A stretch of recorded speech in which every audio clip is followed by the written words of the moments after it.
So our next session is called What's Your Succession Plan? Like I said, there's a 0.5 CEU available for professional development. Tere Stykalo. I'm sorry, Tere, did I say that right? Did I butcher your? Stykalo. I am sorry, Tere. Tere Stykalo is MNP's Southern Agriculture Services team leader and a business advisor with the Assurance and Accounting team. Drawing on more than 2 decades of experience in public practice and industry, Tere works closely with farmers and small business owners, delivering practical solutions and insights to help them achieve their business and personal goals. His service includes tax planning, financial analysis, succession and estate planning, and corporate reorganizations. Tere holds a business administration diploma from Assiniboine Community College and is chartered professional accountant, qualified as a certified general accountant in 1998. Welcome, Tere. Thank you. You're welcome.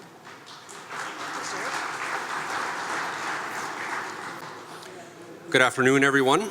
We'll just distribute this microphone here. Okay. I'll certainly like to welcome everyone to the 2024 edition of Ag Days. Hopefully everyone is having fun. I know certainly is a bit nicer day today. Traveling in here on Monday was a little bit of a challenge, and yesterday was a bit chillier. So hopefully as the week progresses, it warms up. But it's nice that we're all inside and that we can gather here to have a bit of a session. And you know, sometimes from our perspective, it's hard to judge what topics to bring as presentations to everyone that would find of interest. But we keep circling back to this thing called succession or transition or estate planning because it certainly affects every one of us, no matter what stage of your career in agriculture is. It's something that we have to address and we have to plan for. So with that, we certainly thought that instead of having one person like myself stand up here and talk about sort of only my opinion on succession planning, we decided to have a panel. And I'm going to let the panel introduce themselves. And they do bring a lot of different perspective, a lot of different experiences, as each one of these folks have a different role within the firm. So with that, I'll let them introduce themselves, and then we'll get started on some of the questions as we kind of embark on this little estate and succession planning journey. So with that. Good afternoon, everybody. My name is Stuart Pearson. I'm the Senior VP of Agriculture for MNP. I'm based in Edmonton, Alberta. I originally grew up near Prince Albert, Saskatchewan, on a farm. Still co-own and operate a 7,000-acre grain farm there. And yeah, I'll pass it over to Peter. Peter Manis. I work as a farm management consultant, working with families doing farm transition planning, based out of Brandon. Good afternoon. I'm Corey Woodrick-Moorbetter. I'm a business advisor serving clients out of the Mooseman and Red Rivers offices for over 23 years. Hello, my name is Mike Poole. I'm the regional tax leader for Southern Manitoba, and I help our clients and our GPs with any and all manner of tax questions that they have, especially relating to the topic today, which is succession. Well, good afternoon. My name is AJ Gill. I lead our risk management service line where we help farmers plan for risk management strategies using programs like mentioned by the previous speaker, agri-stability, crop insurance, and private insurance programs.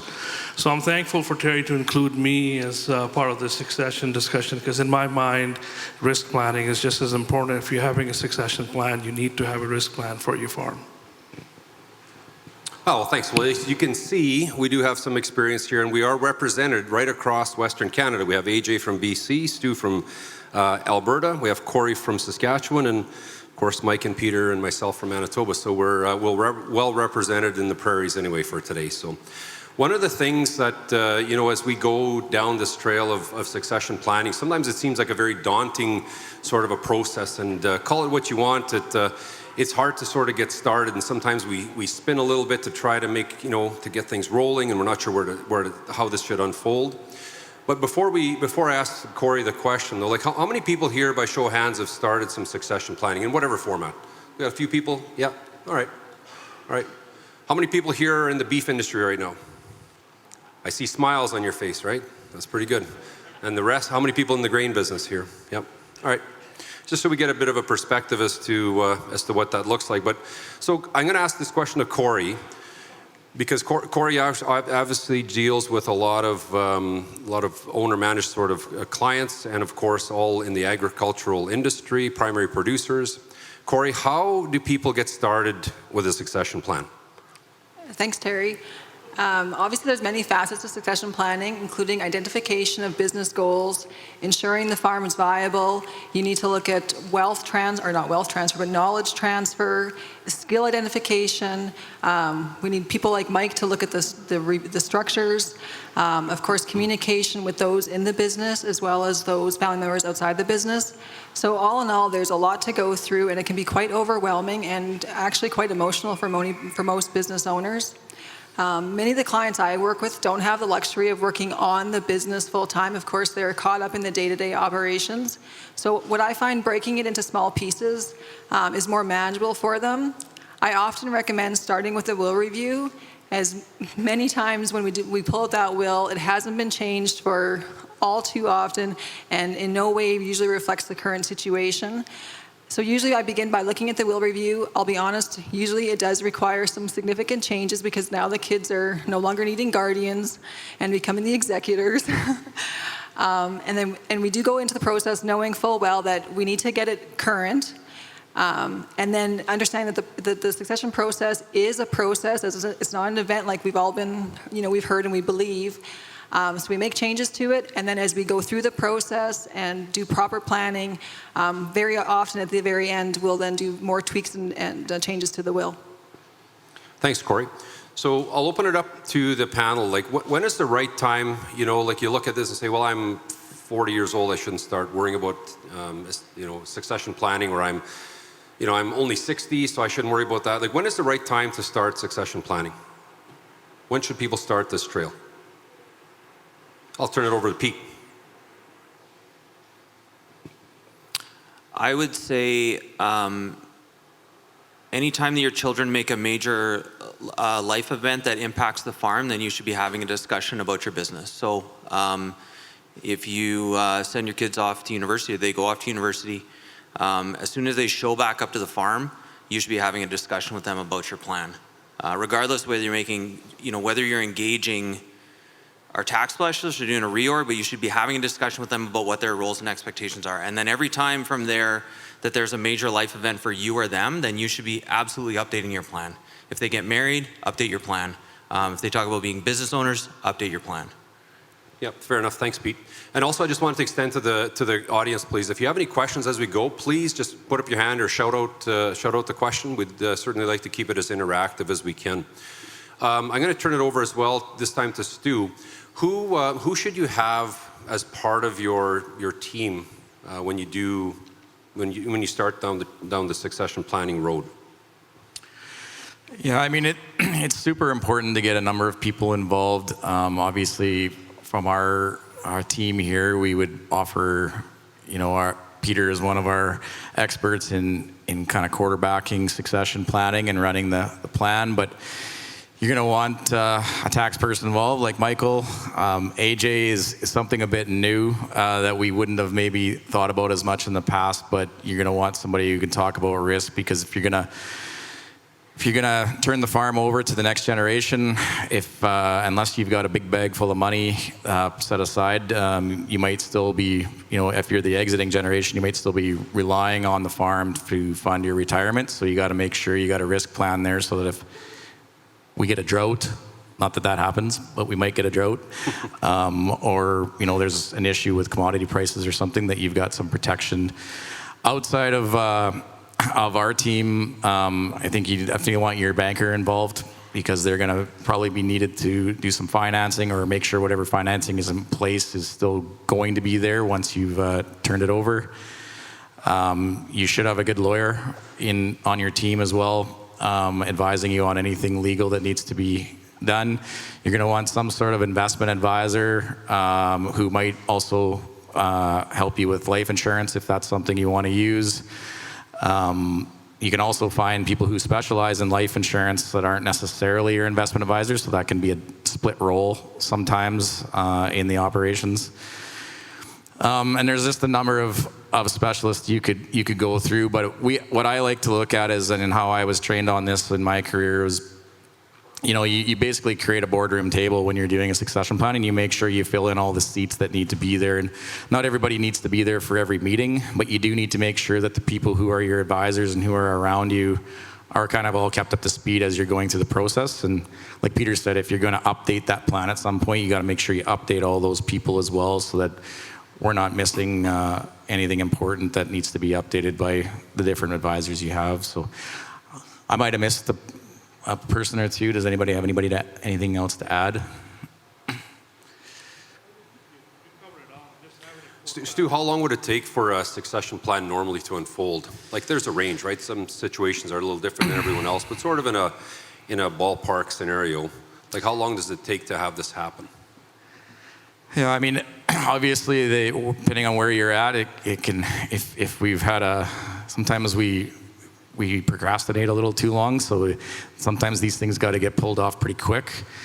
But in an ideal world, we always kind of went with, if you had about 5 years to properly plan it, that's a good time frame. I think Mike would speak to that from a tax perspective, that if you can give a tax professional 5 years to do a plan, that's a lot better than 6 months. They can't do a lot for you in 6 months. They can do lots in 5 years.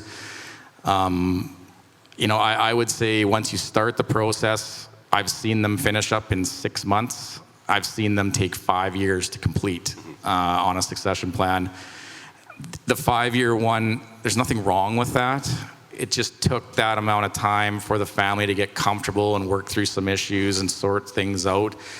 And when they got to the end of that 5 years, it was a very good plan, and everybody was happy. They still have Christmas dinners together. Everything's going well. It was well planned out. If you rush it, you probably are going to run the risk of having maybe not as successful as an outcome. So I always say give yourself as much time as possible. Corey mentioned this as well. This succession planning is a process. It's not a product. You don't go out and say, I'd like to buy a succession plan.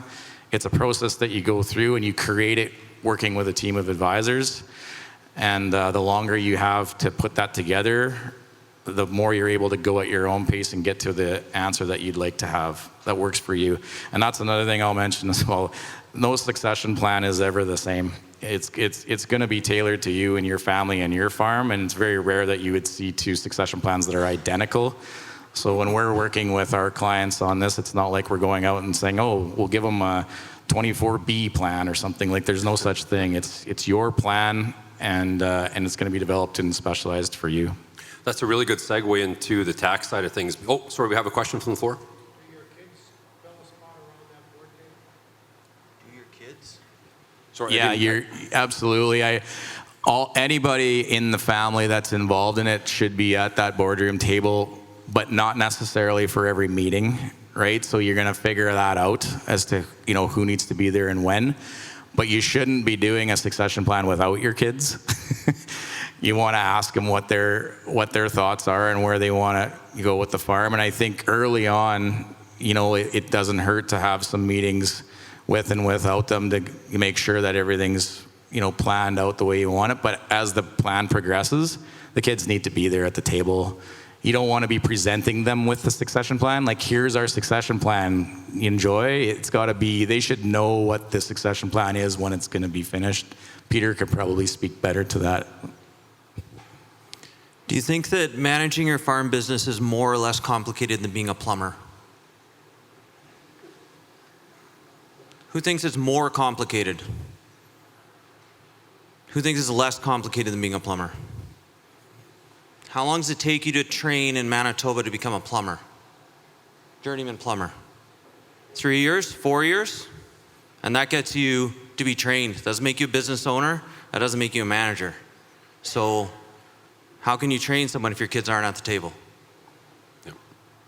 Yeah, one of the key pitfalls that we see when we see succession plans unfold is communication, right? So the communication key is a very key part of the process. And I think that's something that, all of our panelists will agree with that, is that, the more you communicate, of course, the right amounts and the right kinds of information, but the more you communicate, the less surprises that you see down the trail. So, but from a tax perspective, Mike, I wish if you could weigh in and just kind of give us a bit of an idea as to how do we start planning for this and at what stage, because we all love paying tax, right? Yeah. But so let's see how we can minimize that, Mike. So tax absolutely plays a role anytime we're talking about succession or estate planning, but it shouldn't necessarily drive the bus. So a classic comment is you shouldn't let the tail wag the dog. So it really starts with, what are your goals as a family? What are those succession plans? I'll usually say, okay, here's our picture today. What do we want the picture to look like in that 5-year period or whatever that transition period is? And it's the role of a tax specialist to get you there with the least amount of tax paid. And fortunately, when it comes to farming and farm families, there are a number of very beneficial tax laws that we can take advantage of. But as we've heard already, timing is very important. So there are some time constraints within the tax planning. So just some examples, there's 2-year holding periods, there's 3-year holding periods. There's requirements on your farmland if you want to be able to transition it to the next generation without tax. It's got to be farmed so many years versus, cash rented or something else. The more time that you give a person like myself to do some planning, the more of those options I can take advantage of.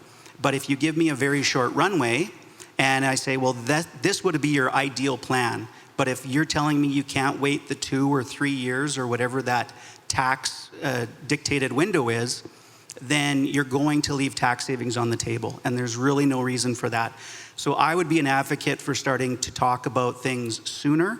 If there's one thing you take away today from a tax planning perspective, is get your land list in order and do a history lesson on it. And it's a time-related thing, and you might wonder, well, why is that time-related? Well, a lot of that land history, if you talk to the right person in the right generation, they can rattle it off, right? They can tell you who they bought it from, what they paid for it. They can probably tell you their first 10 crops. But when that person is gone, or maybe their memory is failing, you lose all of that information. And that is critical information that I'm going to ask for, or someone like me is going to ask for, when we're trying to figure out, well, if your goal is to transition the land to the next generation, I need to know the land history. So that's just an idea of, I don't think you can start soon enough, because if you can get that land history put down on paper, now when it comes time to do some planning, we have it there, and we don't have to go hunting for it through land titles and things like that. So I'm just gonna be repeating what other folks have said. Timing is very important. The more time you can give us, the more powerful of a tax plan we can put together for you. And communication is incredibly important. The one thing that I will tell folks when I meet them is they have the hard job, because I have, as a tax specialist at my disposal, all of these great options from a farming perspective, but you need to tell me that end picture. You need to be able to tell me what it's going to look like, and that's where communication and discussion is really important. Yeah, thanks, Mike. Any questions on the tax side of things from the folks? Oh, yeah, at the top. Just a point of interest, you brought up the succession to the land ownership. We've got looking into it on my wife's side, there's a chunk of land that she's going to inherit. Her ancestors were the original settlers of that. So there's some interesting aspects to that search history too. And another thing I kind of had a thought when we're getting on taking care of a young child. We're going through the process of transitioning.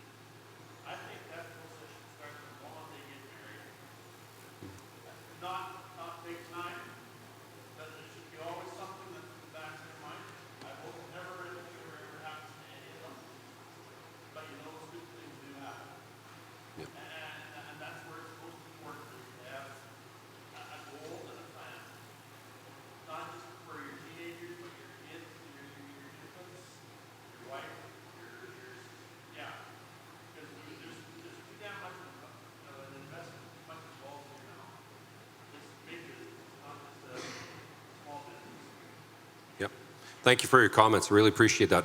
And one of the things you mentioned up there was kids, and I think one of our this is probably the most well-attended succession planning seminar we've had with young people. So I actually commend all the young folks for coming in and listening to what what our panelists have to say and some of the commentary from the group. So we do applaud you, all you folks as students, and all the farming kids, non-farming kids, for coming and listening to this. It's actually very, very imperative. And you make a good point. It's about a risk management plan more than anything, too, sometimes, to have these succession plans. And a good segue into that is with AJ as well. So AJ, tell us a little bit about, why do you think, anybody going through a succession plan should have a good, solid risk management plan as well? So one of the things usually what comes with a succession plan is you're going to have a tax plan.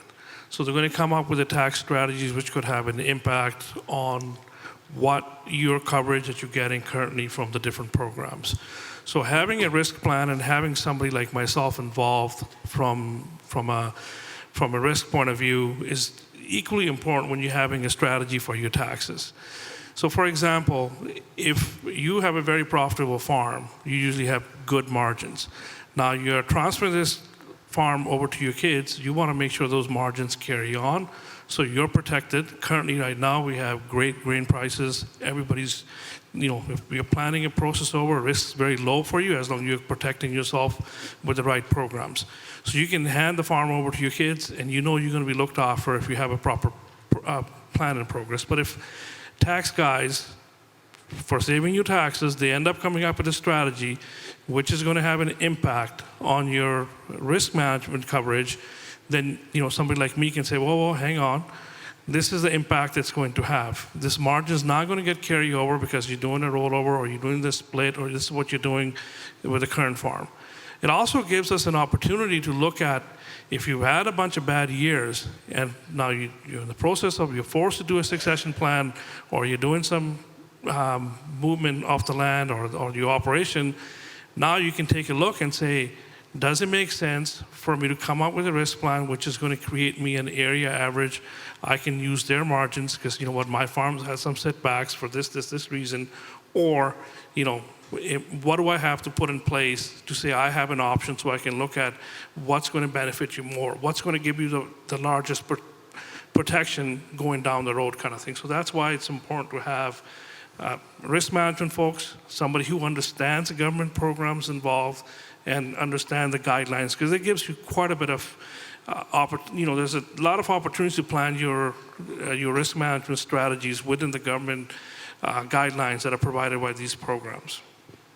Good, thanks AJ for that. You bet. The risk management is something sometimes we take for granted, or we just say, oh, we got crop insurance and that's good enough. But probably it needs, whenever we go through these large, and the gentleman up top said it best, this is, business is very, it's big business now. There's lots of value and also a lot of hard work that went into creating these farms. And I think that's it's a good strategy to sit down and maybe just rethink that a little bit and make sure you're protected the best as possible. But I did mention, the kids being here, the young folks, but also that's a nice segue into when do you start to integrate the non-farming kids? How do you deal with non-farming kids? It's easy if someone wants to come back to the farm, they went and did their college or university or just chose to remain on the farm, that's one thing. So we have someone that's going to be there to do some work for us, perhaps. Not sure when we're going to transfer ownership and those kind of things or management. But then you've got the other kids who maybe aren't involved in the farm for whatever reason. Maybe they're just not interested. Maybe there's not enough room, or maybe they have other career choices. When do we do that, guys? I can speak to that a little bit from a tax perspective, Terry, because it's very, very common where we have farming kids and the non-farming kids. But the bulk of the value or all the value that the parents have created over the years is in farm assets. And so they have a goal. They want their non-farming kids to get, I'll call it an inheritance. But how do I do that without involving them in the farm? And there's absolutely pitfalls to doing that. And so there are planning opportunities within tax where we can use value of the farm without involving the non-farming kids from a perspective where now they feel like they have some control or they have some voting rights or things like that. Often that type of a strategy will involve life insurance, which again goes back to timing, right? Because the sooner that we get a policy, the younger we are, the more cost effective that policy can be. Other more traditional strategies where perhaps we're going to equalize or try to make it fair by having non-farming kids inherit land. And for years and years, that was a great strategy. And it could still be part of it. However, we've seen what land prices have done over the years. And my biggest fear with that type of a strategy, or one that I will caution folks of, is that, okay, when we wrote our will, the land value was here. And this is the number we thought was right. And by the time we passed away, the land value was here. And by the time that the non-farming kid exercised the right to sell it back to the farm, the land value's up here. And now can the farm afford it? And is the amount that the non-farming kid is getting what mom and dad originally intended? And so these are the types of conversations we have from a tax perspective. But the good news is there are ways to do that where we don't have to worry. You can use farm value to get the non-farm kids what you would like them to have. Yeah, fair enough. And also, Mike, so there's all these, discussions and flavors of the day with, qualified farm property rules, and we got capital gains exemptions for $1 million, and we've got, then we got these little twists about renting land, and perhaps non-farming children getting some land and renting it, and then they want to sell down the road. Like, what are those? Give us a little bit of a tip on how that looks like. Yeah, I could probably spend the rest of the afternoon on those topics. Only 30 seconds. Only 30 seconds. Yeah. What I would say there is just make sure you're having a conversation with someone that knows the rules and understands how that could impact, because as soon as you have a non-farming kid renting back to a farming sibling, depending on the land history of that particular piece of land, it might be fine. They might be able to sell it someday, use their exemption, they might be able to transition it to their kids. However, they might not be able to. So just going back to get those land histories done. And when you're talking about, okay, we'd like land to go to non-farming kids, let's have a discussion about that. One last point on land going to non-farming kids is I'm a big advocate for if you have 3 non-farming kids and you have 3 quarters, give each one a quarter, as opposed to putting all 3 equally on each quarter. Historically, I've seen that end up in a fight, right? Because your kids are gonna have those 3 kids are gonna have different financial situations. And what happens if one wants out of their 1/3 interest and the other 2 don't want that to happen? So if you're going to put them all on title, there needs to be a really good legal document that they all sign that outlines what happens if one wants out, if one passes away. Those are the things that create family disharmony in the future. Yep, thanks, Mike. So I'm going to turn this, go ahead, Corey. I've certainly seen in that situation where, again, that exact example where, there's so many children, it works out division-wise, that there is 3/4 of land, 3 kids, it all works out, but then the parents say, but the value of the land, one's a pasture land, a quarter, one's a crop quarter, or maybe one has surface leases, and even though I tell them your suggestion, which I also believe in, I can tell that it's bothersome to them. And I say that there's other ways to equalize. Like, you have to look when you're doing your estate plan at the total picture. Don't just focus in on the quarters of land, because there's probably other assets that you can be doing and using to help equalize if there is differences in the valuation of each quarter. Yep, thanks, Corey. Any other comments from the panel on that? I would just completely different perspective, but I would say that every family is a little bit different, and some families that we work with, all of their kids are involved in the transition planning process and the strategy, and other families it's just the farm family that are involved. But I would say that there's a huge missed opportunity for a lot of families that avoid having any conversations with their non-farming kids about the transition. And so if you're thinking about starting, have a conversation with your non-farming kids about the farm. Let them know what you're doing. You don't know the whole plan. We're starting to do the plan with your brother or your sister. What are your thoughts on the farm? What's your perspective on that? And it's 95% of the time, it's going to be of more help to you than a deterrent. They're going to reinforce the things that you're trying to do in terms of work through the transition with the farm. Yep, good comments. Good comments. Any questions of the folks? So I'm going to turn it, a question, yep.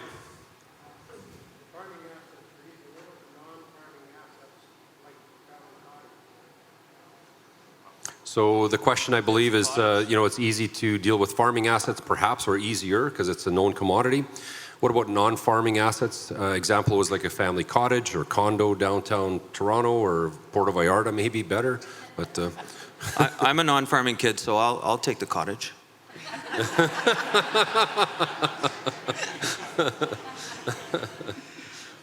Again, from a tax perspective, there are options available, and so where I will usually start with a family from a tax perspective is I will say, okay, let's get your net worth on 1 or 2 pages, and then let's go asset by asset, and let's talk about the tax consequences of disposing of your cottage or your principal residence or your stock portfolio.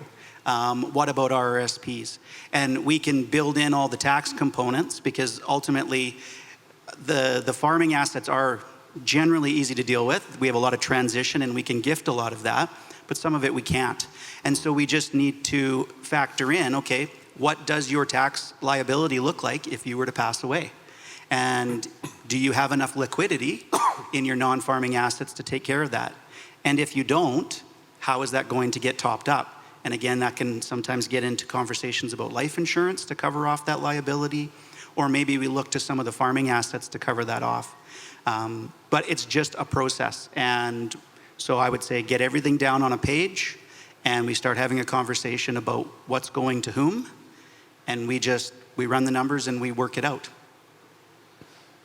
If I may, I would say one of the things is equal is not fair, fair is not equal. And that's why you need to have somebody like Corey, who does succession, to be your quarterback to have those tough conversations. Because if you want it to be fair, you need to have somebody who, without having family friction, can take those hard questions and take the hard role and do that on a behalf. So everybody that Stu mentioned is important to have around the table on the team, but you need to have one person who's going to be your quarterback and who can do that stuff. any other questions up there? Yep. Question about like we're talking about having multiple siblings in a succession plan. What about when the siblings are the ones passing it on? Like I have an uncle who has no heirs, and any tips on passing the farm on when it's not a direct line? So I guess the question is, when it's not a direct line, how does that work, Mike or Corey? Corey actually was a tax specialist as well at one time, so either Corey or Mike can... Until they kicked me out. So now they keep me between out of the ditches and on the road, is what they tell me. Go ahead, Mike. That's a more difficult discussion from a tax perspective because any of our transition rules are linear. You're absolutely right. Mm-hmm. And so as soon as you're getting something from an aunt or uncle or a niece or nephew, there's going to be tax implications. However, that's where we can rely on things like capital gain exemption to reduce that cost and potentially even multiple capital gain exemptions. So when it passes from mom and dad to that, from their parents to the uncle or aunt, maybe we can use mom and dad's exemption to cover off some of the tax. And then we can use aunt or uncle's exemption to cover off some more of the tax. And it really just becomes a process of looking at, I often will say, let's take it back to the workbench and what can we do? And we have a number of different tax tools that we can employ. And it's just a matter of how can we make it work to reduce, hopefully eliminate the tax bill. But in scenarios like that, that becomes more difficult. I had that exact situation in my office where we had an uncle, no children. We gave him all of the options as far as all the potential tax planning opportunities. He still wasn't happy with that because he didn't like any tax. And I said, well, I'm all about solutions. So my only solution I can figure out for you is you need to adopt. Did you put your name forward for that too? Yeah. There's tax I've planning. taken Yes. my conflict of interest courses, Terry. Yeah. Up there.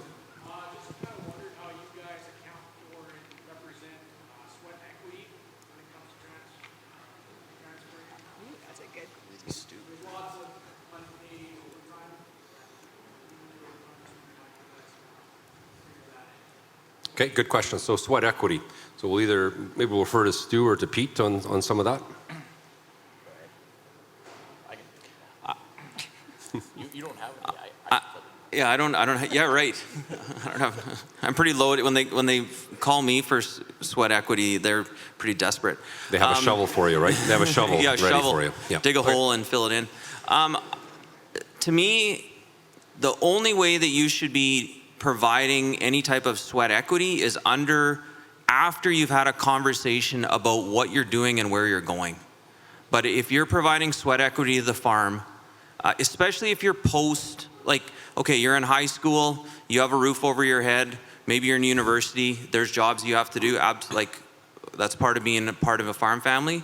But once you've made a career decision to the farm, if there's any type of sweat equity, you need to know where you're going and how long it's going to go. But to provide it for any length of period that's longer than 12 months without any clear understanding of where you're going or how it's going to get, it might not be an exact math, but you need to be clear about what it is and how it's valued, and that it's going to be included in the calculation. Because if it's not, unfortunately, as advisors, we accumulate the losses and we remember them more than the wins. But how is it possible to go 20 years and then be standing there trying to figure out what the value of that sweat equity was 20 years previous? Yeah, I think that's a good answer. It's a really good question. Comes up all the time. But you do need to communicate that with, if you're the child, you need to be communicating that with your parents early in the discussion. I've run into situations where I've been talking to somebody who's in their 50s who's talking about sweat equity because everything is in their parents' names who are in their 70s or 80s. And that's a really bad place to be because you've worked probably 30 years of your life and maybe you got a good wage. In some cases, they were getting paid a good wage to be there, but really, I mean, you're there building that farm for 30 years as well. So what is the value of that? And if you had siblings who weren't there building that farm while you were, well, what is the value? So I was fortunate in my situation that my parents valued sweat equity. And so it was definitely factored in our succession plan on our farm where I was given credit for that. Did I deserve it? Pete might say no. I felt I did. And but everybody's going to have a different opinion of that. But it is a really good thing to be addressing early on. If you're young and you're there and you're working your butt off and you're not having those discussions and years start ticking off, don't get to the point where you're 50 years old and you have nothing in your name. You know, that's going to be, at some point, that's where blow-ups happen, is what I've seen. And, you know, you wouldn't want to be in that situation, right? So address it earlier, have a succession plan, update it when you're married, like we talked about, update it when you start having kids, and keep working on that so that the communication lines are open.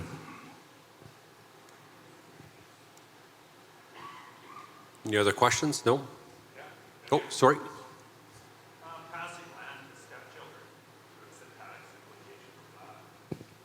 implication? Thought I was going to get away without a tricky one. I think there's avenues there, but honestly, off the top of my head, I'd probably have to do a bit of research. I think it comes down to the legal relationship. I do believe that there's an avenue there to do that transition without tax, similar to another child. But I'd have to again go back to the workbench and make sure I got all my I's dotted and T's crossed. But I do believe there's an avenue there. That was a good question. You stumped them. It's good. Yep. Any other questions out there? Oh, sorry. There's something down here about sweat equity. Would a farm partnership be a good place to start? Where the rules are set out, starts out at 10 or 50%, a couple of years works its way up to 20, and it's gradual. I don't know, I'm asking the question.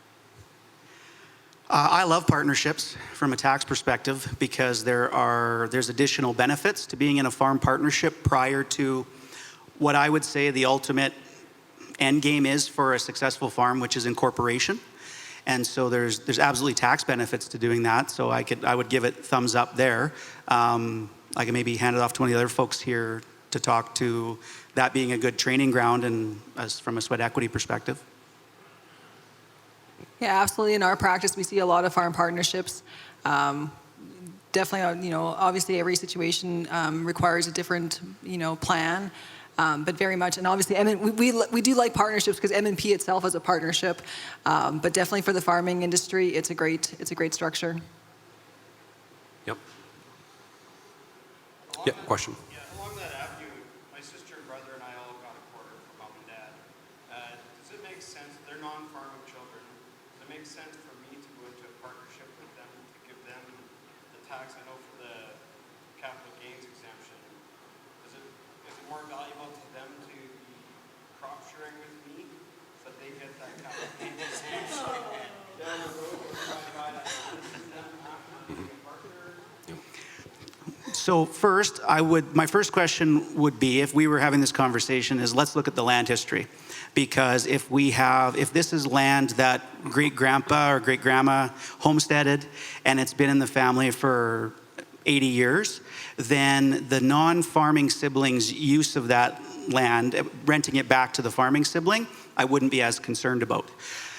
If it was purchased more recently, and there's a risk that the number of years that mom and dad farmed it will be eclipsed by the number of years it's rented to my non-farming sibling, that can impact my ability to transition it to the next generation. So that's problematic. I would be very, very careful with crop share, okay? A lot of crop shares are just rental agreements with crop share written on them, and that doesn't work. And even if you're doing the crop share to the nth degree, if you're only getting a third, if it's a 1/3, 2/3, you're not crossing over the threshold, which is more than 50% use. You have to be careful when it's siblings, because siblings are not considered qualified users of the land to each other. So just really quickly, if you own the land, if mom and dad own the land, their use, their kids' use, their parents' use, all qualified use. If mom and dad own the land and aunt or uncle, one of their siblings use it, not qualified. So again, land history, very important, and getting those details. Thanks for that, Mike.